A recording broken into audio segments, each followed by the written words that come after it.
Yo, salut mes petits maudits, j'espère que vous allez bien. On se retrouve aujourd'hui pour la review du chapitre 323 de Maggie, The Labyrinth of Magic.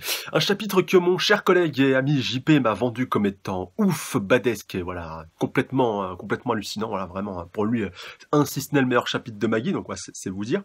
Donc ouais, mais vraiment vendu le truc comme c'est pas possible, donc certains pour ceux qui se posent la question, wow, comment ça se fait et tout, enfin, parce que ça fait des semaines déjà qu'il me l'a vendu. Parce qu'il y a un décalage entre la traduction, voilà, pour ceux qui n'auraient pas capté, entre la VO, la VA, donc la version anglaise et puis la VF. Du coup, on l'a enfin en VF et donc enfin, ouais, je suis hyper impatient. J'espère que vu les attentes, voilà, qu'il est un petit peu décuplé, je vais pas être déçu. Mais voilà, de toute façon, connaissant JP, je pense pas. Et du coup, on est parti pour une petite reaction live de ce chapitre 323 qui, je pense, sera un tournant dans cet arc final et plus particulièrement, je pense, autour de Sinbad. De toute manière, c'est un petit peu ce à quoi tout le monde s'attend. Reste à maintenant savoir comment, pourquoi et comment.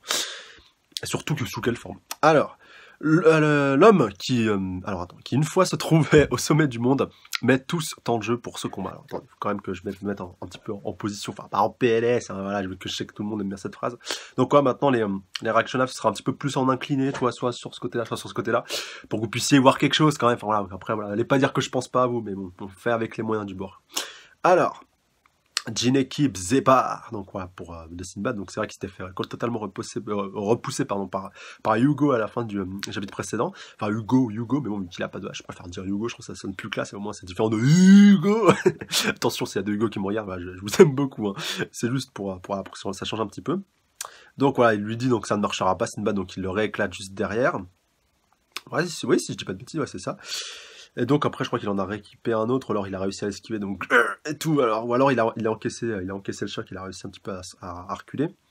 Donc ouais, vraiment qu'il lui bloque l'entrée au palais sacré. Et donc encore une fois, une équipe magnifique, leur match.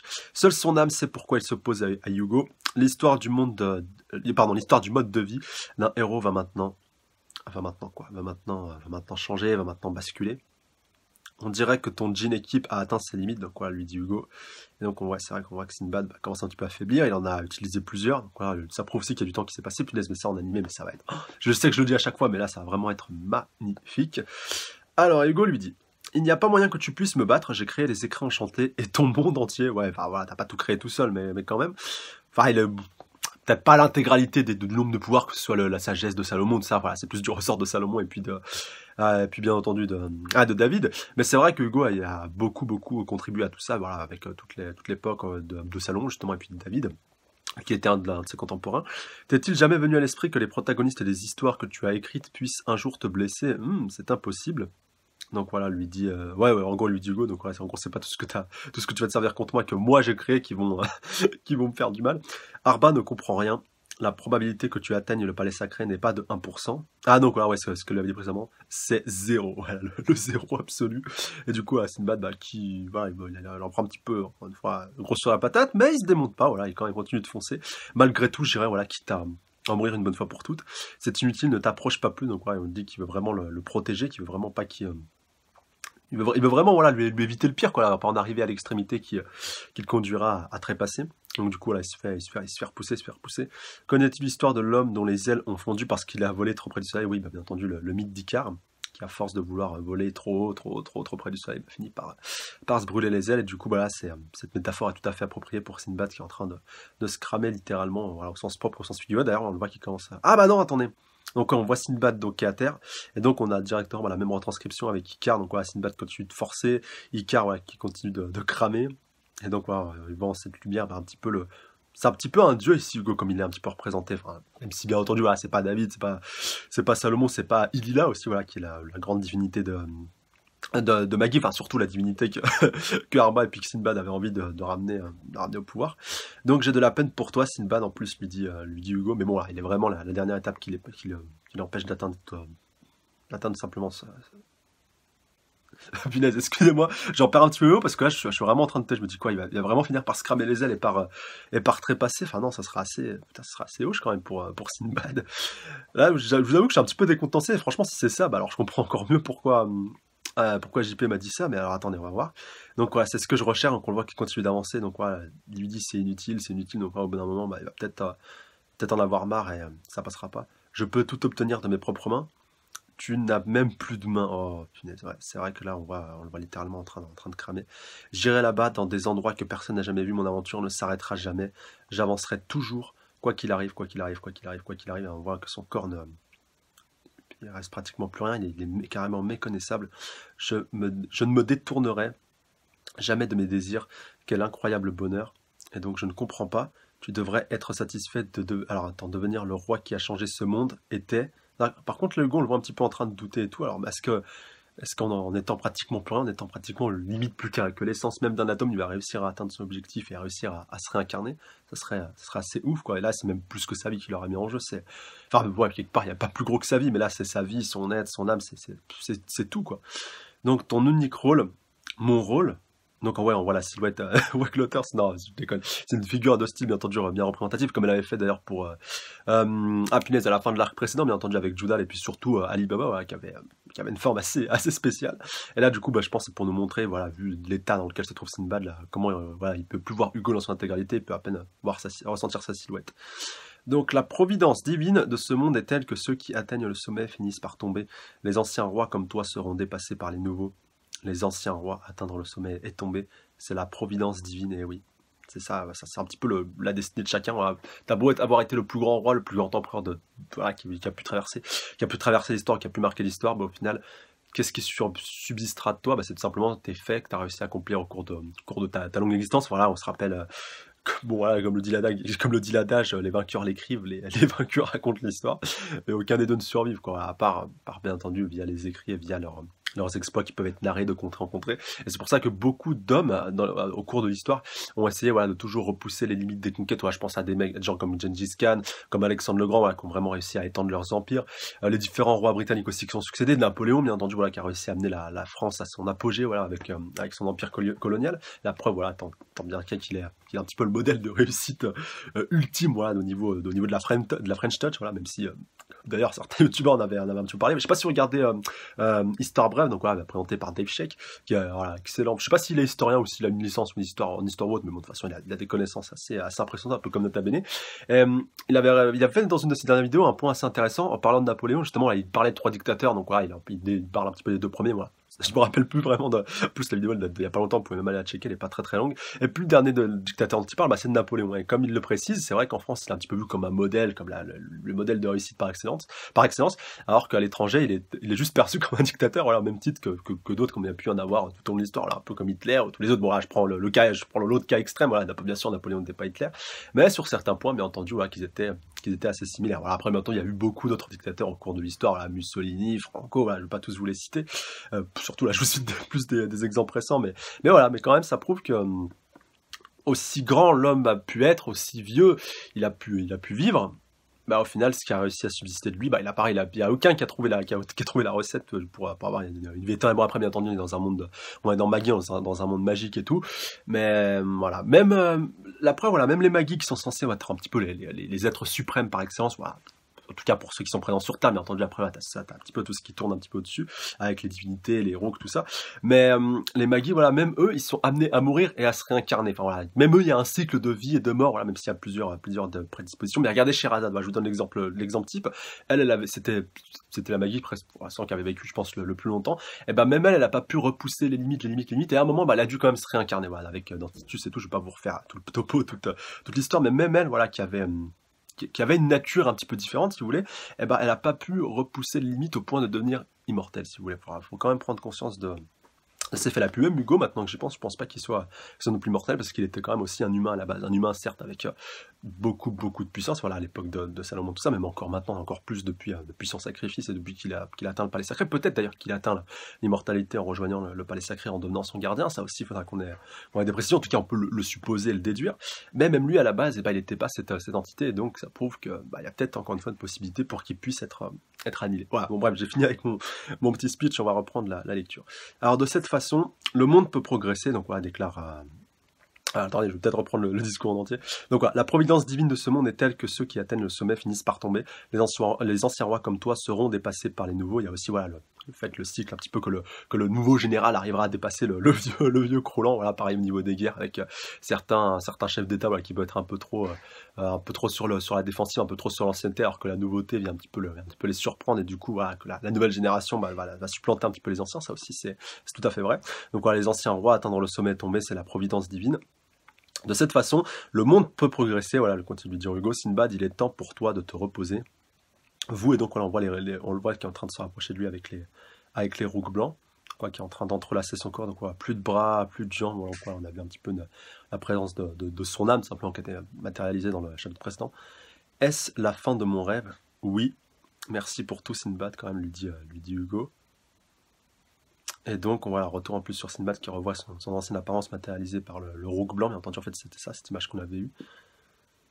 Non, mais j'hallucine, il va pas claquer comme ça. Et du coup, on voit le rogue qui est en train littéralement de le traverser. Et aussi, je pense, c'est une très bonne figure de style qu'a choisi l'auteur, vu que voilà, il est aussi noir avec le reste de son corps qui est complètement calciné, complètement noir, qui représente toute la parade de ténèbres peut être retransmise un petit peu par David, voilà, qui est un petit peu l'essence même, le cœur même du rogue noir, même si bien entendu, voilà, il était quelqu'un de très bon à la base, puis qu'après il est parti un petit peu en COUI-2LE, voilà, sans être trop vulgaire.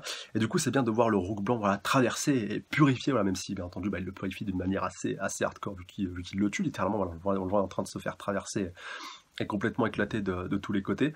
Et du coup, c'est bien j'aime beaucoup le choix qui a été, la figure de style qui a été choisie par l'auteur pour représenter tout ce processus, simplement, même si bien entendu, c'est assez hoche, quoi, faut bien le souligner. Donc on voit le reste de son corps en train c'est un petit peu de résister, je crois, tant bien que mal, même si voilà, il s'est complètement fait traverser. Hugo avec un petit peu songeur, il y a encore aussi pas mal d'anges qui sont pas loin. Donc les rouges blancs sont à Sinbad, rassemblez-les. Donc voilà, rassemble un petit peu tout ce qu'il y a, donc voilà, des petites créatures donc, voilà, du palais sacré qui sont là. Et donc remettez-les dans le grand flux. Ensuite, je pense que j'en ferai une partie de la mer bleue. Ouh là là, ouais, carrément, il fait ce qu'il veut, il fait ses petites dispositions, il fait son petit schmilblick. Donc bon, et bien que dois-je faire de ces rouques noires? Purifie-les. Enfin, je sais pas, parce que là, il reste pratiquement plus rien. Il faut quand même faire attention, on sait jamais. Et donc, alors on retourne. Je prends la relève à partir d'ici. Ah, tu es. Oh là là. Ah bah alors là, celle-là, je l'aurais jamais cru. Non, mais non, non, non, non, non, là, oh non. Ah bah alors là, franchement, aussitôt. Ah, punaise. Ah, ah punaise, franchement, on en parlait en plus dans les commentaires des reviews du chapitre précédent, voilà, que ça serait bien que ça arrive à un moment donné. Même moi, je vous avais dit dans les précédentes reviews, ouais, ce serait bien qu'il y ait une petite dualité entre Sinbad et puis le roi David, que le roi David essaie qu'il soit présent dans son corps, mais qu'il y ait une sorte de dualité pour prendre le contrôle de son corps. Alors que là, il y a même pas de débat, vu que c'est lui qui s'est réincarné à partir de ces rouques noirs. D'ailleurs, ces rouques noirs qui étaient à lui à l'origine. Et du coup, l'arc final un petit peu de Maggie qui est en train de se mettre en place. Mais du coup, ouais. Si Sinbad est définitivement terrassé, que voilà, du coup, va falloir tuer le roi David et qu'en le tuant de facto, on tuera. De toute façon, je pense que Sinbad avait été purifié, que le roc noir, c'est un petit peu normal. Voilà, c'était tout ce qui restait de. Si vous voulez, le corps de Sinbad avait été détruit. Le roc noir, il appartient à qui à la base? Il appartient au roi David. Le roi David, en plus, il est lié indirectement ici. Il avait envie depuis toutes ces années de retourner au palais. Au palais sacré. Enfin, depuis tout ce temps-là, en fait, il subsistait dans le corps de Sinbad, dans son envie, dans son désir, dans son souhait de devenir un petit peu un être supérieur. Simplement, c'est grâce à ça, parce qu'ils partageaient les mêmes idéaux, et surtout parce que voilà, il y a beaucoup de points communs entre les deux, et qu'on peut dire aussi assez facilement que Sinbad est la réincarnation du roi David. Et du coup, voilà, il a réussi un petit peu à le faire rentrer dans la bergerie. Alors franchement, c'était son plan qui était prévu depuis le début. Ça, on va le voir dans les pages qui suivent, je pense, et puis dans les prochains chapitres. C'était son projet depuis le début de sacrifier Sinbad et voilà, un petit peu de le posséder, de le titiller, à lui parler et tout directement dans sa tête, pour qu'il prenne cette disposition pour rentrer directement dans le palais du roi sacré, pour qu'il puisse se réincarner et tout. Franchement, c'était un coup de maître. Et là, même s'il restait vraiment un petit flux de rouques noirs, c'était pas beaucoup, mais là, le fait que ce soit le roi David qui soit retenu, le plus grand mage noir, si on peut le qualifier comme ça, enfin, mage utilisateur de rouques noir de l'histoire, c'est pas rien. Voilà, la preuve quand même est que Salomon avait dû se sacrifier pour pouvoir le sceller, et puis même pour le terrasser, même si on sait qu'il n'avait pas totalement disparu. En tout cas, on avait pu le déduire assez facilement, mais il continuait de se manifester auprès de Sinbad. Alors, donc là, ouais, lui, on voit que son rook, il est tout à fait d'un autre délire, quoi. J'attendais ce moment. Alors donc lui aussi, on voit qu'il a une petite queue de cheval, un peu comme les Maggie, bon, voilà, ce qui serait pas surprenant, voilà, bon. Quelque part, c'est quand même aussi le grand-père de Aladdin, on l'oublie souvent, voilà, David, père de Salomon, père d'Aladin. Les deux étaient des Maggie, enfin voilà, bon, après c'est un peu plus compliqué pour tout ça, pour toute cette histoire-là du flashback, mais en fait c'est pas étonnant, voilà, vu qu'il est un petit peu la base de cette histoire-là, notre cher David, voilà, que tout départ à côté de lui. Donc Salomon se rebellant contre moi, te rencontrant, détruisant Almatoran, oui voilà, bien entendu, avec flashback, c'est tout le temps le terme que j'oublie tout le temps, donc voilà, leur grand monde, donc voilà, d'Almatoran, toi utilisant la magie de Salomon et le Magoi, voilà, bien entendu Didila, et créant le palais sacré. Donc voilà, Hugo qui avait fait tout ce sacrifice, tout créé pour que le monde puisse retrouver un semblant de... Ah là là, pour que puisse retrouver un semblant d'existence, un semblant de stabilité, voilà, et de purifier. Et donc, ouais, bah, tu m'étonnes qu'il attendait ce moment. Êtes-vous en train de dire que vous observiez depuis tout ce temps? Bah oui. Eh oui, mon ami. Bah, c'est un peu normal, ouais, depuis le corps de Sinbad. Donc, exactement. Maintenant, je vais te prendre la place de gardien du palais sacré. Et voilà, là, par contre. Là, regardez Hugo, comment il est mis en PLS. Donc, ça me consume. Arrêtez, arrêtez. Voilà, ouais, là, punaise, il va se faire quoi? Il va se faire totalement reposséder, retransformer en serviteur. Ou il va se faire complètement annihiler. Parce que regardez comment il est possédé intégralement par le Roc Noir. Donc, ouais, on voit son corps qui est complètement... Alors, attendez. Oula, il a été complètement dissous, quoi. Attendez, non, mais non, oh là là. Qu'est-ce que c'est? Ouais, bah si, carrément, vu que je crois qu'il est... Alors attendez, non, c'est un peu plus complexe que ça, attendez, on va voir. Donc, je l'ai fait, je suis Dieu, tout sera détruit et refait selon ma volonté. Et donc, il ajoute, en utilisant le palais sacré, je pourrais non seulement contrôler cette petite planète, mais aussi donner naissance à un univers entièrement nouveau et infini. Donc voilà un petit peu le projet de Sinbad, à part que c'est lui qui va le mettre en place. Non, ça n'arrivera pas, ce serait contre la volonté de Salomon. Et qui c'est qui l'a chopé? Est-ce que c'est Hugo qui s'est remanifesté? Ouh. Et ben voilà, ça ouvre encore un peu plus de possibilités. Et regardez au niveau du palais sacré, toute l'interconnexion entre le monde, les planètes et tout. Enfin voilà, c'est assez vaste. Limite, t'as l'impression qu'ils sont dans la stratosphère, ça c'est fou, même s'ils sont toujours dans le palais sacré, bien entendu. Et du coup, voilà, trop cher David qui se fait à nouveau compacter par Hugo, donc ouais, qui avait réussi à anticiper tout ça, et qui du coup, s'est pas fait détruire comme on avait pu le penser de 3 pages avant, même si on l'avait pas vu, donc ouais, on pouvait un petit peu en douter. Et donc, quoi et tout, qu'est-ce que t'es en train de faire? Et du coup, Hugo dépasse David, qui a dépassé Hugo, ouais, bah voilà, c'est ouf. Et dans le prochain numéro, encore plus de surprises. Donc c'est à mon avis, David va reprendre David va reprendre va reprendre le dessus, puis va tout simplement le terrasser une bonne fois pour toutes. Non, je déconne, mais ça pourrait arriver. Donc voilà, si vous appréciez beaucoup Hugo, faites super. Même si après, même s'il se fait détruire, comme on l'a vu à plusieurs reprises, il peut, enfin, lui et d'autres peuvent se réincarner. Enfin voilà, même si encore une fois, c'est pas un Maggie, mais ouais. Quelque part, faut des morts. Donc, je sais pas trop sur quel pied j'aimerais danser, parce que, voilà, bien entendu, je pense que celui qui terrassera David une bonne fois pour toutes, ça sera Aladdin, mais voilà, faudra quand même reprendre tout ça. Mais le point hyper important du chapitre, bien entendu, c'est que on s'attendait tous à ce que Sinbad arrive à se rapprocher, arrive à terrasser Hugo, arrive à prendre simplement ce qui lui était dû, pourquoi pas devenir le nouveau gardien aussi du palais sacré pour pouvoir accéder à tous les pouvoirs et tout, alors que pas du tout, quoi. Alors, c'est juste sacrifié bêtement, enfin, bêtement, ouais, oui et non, vu que ça a permis le retour au combien fou de David. Mais ouais, une fin, voilà, vraiment par rapport à la métaphore d'Icare, il l'a vraiment appliqué à la lettre, à vouloir se rapprocher. Et au final, voilà, on voit que ce que Arba avait dit n'était pas du tout usurpé. Voilà, on disait, ouais, mais c'est Sinbad, il va réussir à surpasser tout ça. Il a beaucoup de djinns équipes, il a beaucoup d'écrans enchantés et tout. D'ailleurs, ouais, ils sont devenus quoi ces écrans enchantés? Ils se sont fait détruire, ils se sont fait récupérer par Hugo, parce que ouais, bon, je pense quand même que c'est Hugo qui a dû les récupérer. Enfin, je pense pas qu'ils aient été détruits, parce que ce serait vraiment un énorme gâchis, surtout qu'il y en avait vraiment beaucoup. Du coup, ouais, hâte de voir ce que tout ça va devenir. Peut-être que c'est Alibaba qui va les récupérer, qui sait, voilà, qui va devenir le nouveau gros détenteur de Wakurio, voilà, qui vont se partager tout ça en deux, ça pourrait être pas mal aussi. Ou peut-être Aladdin, ou peut-être Hugo. Enfin, de toute façon, non, Aladdin, à part Hugo, il avait pas de djinn, mais bon, c'était un djinn un petit peu particulier. Hugo, comme on le sait tous, de toute façon, on le voit encore ici. Donc, ouais, faudrait revoir tout ça en détail dans les prochains chapitres, mais ouais, franchement, le départ de Sinbad, voilà, hyper choqué, pas déçu par contre, enfin déçu s'il revient pas d'ici la fin du manga, voilà, forcément je serais déçu, mais c'est intéressant de revoir David, c'est intéressant de voir comment ce combat, voilà, pratiquement par les sacrés, qui je pense pas sera le combat final, sûrement le pré-combat final, que le combat final sera forcément contre Aladdin, Alibaba, et puis toute la clique, voilà, je vois pas le manga se terminer là-dessus, comme ça, surtout quand on se rapproche lentement, mais sûrement, donc une dizaine, vingtaine de chapitres à tout casser, donc voilà, le temps qu'on mette un petit peu les différents événements en place, c'est pour ça que la mort de Hugo pourrait être hyper impactante en survenant maintenant, et que du coup, voilà, après Aladdin puisse prendre un petit peu conscience, vu qu'il aura plus de protecteur, voilà, que le monde, enfin, si vous voulez, que David, je pense, propagera le chaos, s'il arrive à prendre le contrôle du palais sacré, c'est ça qui va passer, c'est ça qui va sûrement se passer, voilà, avec Almatoran et tout le pardon, à tout le bordel qui tournera autour, voilà, ça va sûrement mettre un petit peu le monde en grande balance et tout, avec David qui va vouloir tout réincarner, vouloir tout buter, vouloir tout recommencer et tout, enfin voilà, comme on le sait, comme c'est un petit peu son projet, mais c'est un petit peu plus complexe que ça, bien entendu, mais voilà, ça sera vraiment très intéressant à suivre. Et si ils peuvent plus avoir d'alliés et qu'ils peuvent uniquement compter sur leur capacité actuelle, surtout quoi qu'on a vu que Aladdin il avait été passé à un autre level, voilà, depuis, quand on a vu son combat face à Arba et tout, qui était un petit peu l'antagoniste principal. Et pour Arba aussi, ça sera intéressant de voir est-ce que David direct, qu'est-ce qui va se repointer, enfin direct dès qu'il va retomber, vu que Sinbad est parti, voilà, partie justement de la salle d'un mot question, si on peut le qualifier comme ça, voilà, de la salle du rituel, et que Arba se trouve toujours, enfin, elle n'avait pas voulu y aller, tac, il va directement tomber David va directement tomber sur elle, et qu'est-ce qu'il va faire, tac, soit il va la buter, soit il va la prendre comme allié en tant que bras droit, voilà, ça pourrait être aussi intéressant.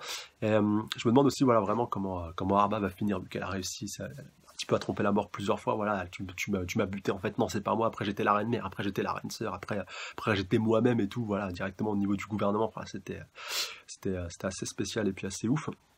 Et du coup, bah ouais, j'aimerais bien voir, j'ai hâte de voir tout simplement le destin que l'auteur a décidé de lui réserver. Mais voilà, en tout cas, beaucoup de possibilités, ça vaut vraiment beaucoup de... Ouais, j'en perds un petit peu mes mots, vu tout ce qui s'est passé, toutes les possibilités que ça offre pour la suite, et du coup bah, j'ai hâte de voir surtout pour David de quoi il va en retourner, et j'espère vraiment pas voilà, qu'il va se faire éclater par Hugo, même si bah, j'aimerais bien qu'il y ait un petit peu voilà, qu'il y ait un petit compromis si vous voulez, que David va reprendre l'ascendant, qu'il laisse pratiquement Hugo au port de la mort, même qu'il croit qu'il l'ait tué, mais en fait non, Hugo a réussi à survivre même s'il est beaucoup plus faible, voilà, ça pourrait être pas mal, même si le sacrifice d'Hugo, voilà, surtout qu'il est déjà mort une fois, il a réussi à revenir et tout, ça pourrait être intéressant, voilà, un sacrifice vraiment total, voilà, qui disparaisse, à part voilà, il restera son rook, et puis il pourra revenir un petit peu en Aladdin et tout, qu'on a pu le voir à plusieurs reprises avec Alibaba, avec ses copains et tout. Je me rappelle à Balbad avec Cassim, voilà, j'oublie tout le temps son nom à celui-là. Mais bon, c'est pas avec un exemple qu'on avait déjà vu, puis même le rook blanc de Sinbad qu'on a vu qui lui aussi pourrait revenir dans le corps d'Aladin, ou qui pourrait être présent bien entendu dans le flux de rook blanc, vu qu'on a vu qu'il y avait une partie de son rook qui avait réussi à subsister puis à survivre, voilà, comme on l'avait vu sur sa fin, tout simplement avant qu'il se fasse directement transpercer et puis terrasser. Donc ouais, Sinbad n'est pas totalement mort, son flux est encore présent dans le rook, mais en tout cas sa forme matérielle, bah, pour l'instant, elle est plus que terrassée en tout cas, mais quelque part il a été un peu purifié de tout le rook noir qu'il avait, vu que c'est David qui en a repris le contrôle après, que son essence, son esprit est encore présent dans ce rook noir. Après cette purification là, le fait qu'on ait mis un petit peu son rook blanc, à part si son flux de rook a été divisé totalement en deux et son âme par la même occasion, il faudra voir un petit peu tout ça, mais en tout cas Sinbad, malheureusement pour ses fans, et c'est vrai que moi aussi je suis un petit peu déçu, mais le fait qu'on ait David, voilà, qu'on l'attendait vraiment depuis le flashback d'Almatoran et tout, c'est hyper intéressant. J'aurais aimé qu'on ait les deux à peu près en même temps, ça aurait pu être sympa, mais immanquablement, vu que l'un est la réincarnation de l'autre, c'est vrai que ça aurait été assez compliqué. Après, qu'on ait le corps de Sinbad, mais qu'on ait une dualité entre les deux, ça aurait pu être le bon compromis, avec à un moment donné David qui reprenne un petit peu le dessus sur Sinbad, voilà, qui continue de conserver son corps. Du coup, l'auteur a préféré faire un autre choix directement, voilà, tégeant un petit peu Sinbad, mais je pense qu'il reviendra encore une fois à un moment donné, ça pourrait être intéressant. Mais de toute façon, ouais, je pense pas qu'il reviendra pour le combat final, ce serait un petit peu trop compliqué, à part sous sa forme de rogue blanc, voilà, matérialisé, et sous forme je prête ma puissance, peut-être quand même ce sera son flux de rogue blanc qui se pointera à la fin, coucou c'est moi, c'est Sinbad, et puis hop, je vais vous donner la force qui vous manque pour arriver à terrasser avec la sagesse de Salomon ultime, voilà, vraiment de Aladdin, qui lui coûtera peut-être la vie d'ailleurs, ça c'est peut-être une possibilité, d'ailleurs je crois que Salomon ça lui avait coûté la vie la dernière fois qu'il l'avait fait pour sceller David, enfin je sais plus si à l'époque ça l'avait tué ou si ça l'avait scellé, mais bon voilà, il avait remis tous ses espoirs en son fiston, et ouais, peut-être qu'Aladin, ça sera la grosse moralité de Maggie, ça se sacrifiera pour ramener un petit peu la paix, et peut-être que Sinbad reviendra, et que Sinbad et Alibaba, à la fin t'auras les deux qui diront punaise, Aladin c'était vraiment un ouf et tout, et peut-être qu'il y aura même plus de Maggie tout simplement, voilà, pour que le monde ne soit plus, voilà, il n'y ait plus de possibilité de simplement d'avoir des interactions avec le palais sacré, peut-être qu'il n'y aura plus d'une équipe, peut-être qu'il n'y aura plus du tout de magie, ça se trouve, ça aussi c'est un point à prendre en considération, qu'il n'y aura plus que le rook, ça aussi ça serait vraiment une bonne moralité pour Maggie, ça serait intéressant, là qu'après toute cette quête, toute cette ascension de pouvoir, de vouloir devenir de plus en plus fort et tout, et bah on casse vraiment toutes les possibilités et tous les moyens d'accès, aussi multiples peuvent-ils être, pour pouvoir tenter d'atteindre le statut de Dieu, et puis bien entendu le palais sacré, tout ce qui tourne autour de tout ça, voilà, tout ce qui est simplement au-dessus de ce que l'homme peut atteindre. Et ça, ce serait une bonne moralité pour Maggie, et pour des personnages comme Sinbad, voilà, c'est pour ça que Sinbad serait bien qu'il soit vivant à la fin, pour tout simplement prouver que voilà, maintenant aussi, peu importe ce que tu veux atteindre, ce que tu ambitionnes d'atteindre, bah, tu pourras pas le faire, parce que tu n'auras plus les moyens de le faire. Voilà, tu auras beau accumuler toutes les richesses, devenir l'homme le plus fort du monde, bah, au final tu resteras qu'un simple humain. Et puis ça pourrait faire simplement le parallèle avec nous, bien entendu humains en IRL, qui ne pouvons pas du tout atteindre, voilà, des potentiels statuts de Dieu, si bien sûr ça existe, encore une fois. Voilà, mais en tout cas, ça fait beaucoup de choses. Bon, voilà, j'ai un petit peu, j'ai un petit peu parti loin sur les interprétations, mais ça offre beaucoup de possibilités pour la suite, comme je vous disais. Et du coup, ouais, c'est hyper intéressant d'interpréter ça un petit peu chacun à sa manière, parce que voilà, chacun un petit peu peut avoir sa vision par rapport à tous les événements et même par rapport au monde de Maggie dans son ensemble général. Et ça franchement, c'est hyper intéressant. C'est un point qu'on retrouve pas souvent. Et franchement, c'était fort plaisant de le retrouver ici. Voilà. En tout cas, sur ce, je vous embrasse bien fort. Sur le bout de la truffe, n'hésitez pas voilà, à me donner vos avis dans les commentaires pour qu'on puisse interagir, débattre, spéculer, théoriser, tout ce que vous voulez. Et sur ce, je vous dis à la semaine prochaine. D'ici là, prenez soin de vous. Salut à tous. Sandra.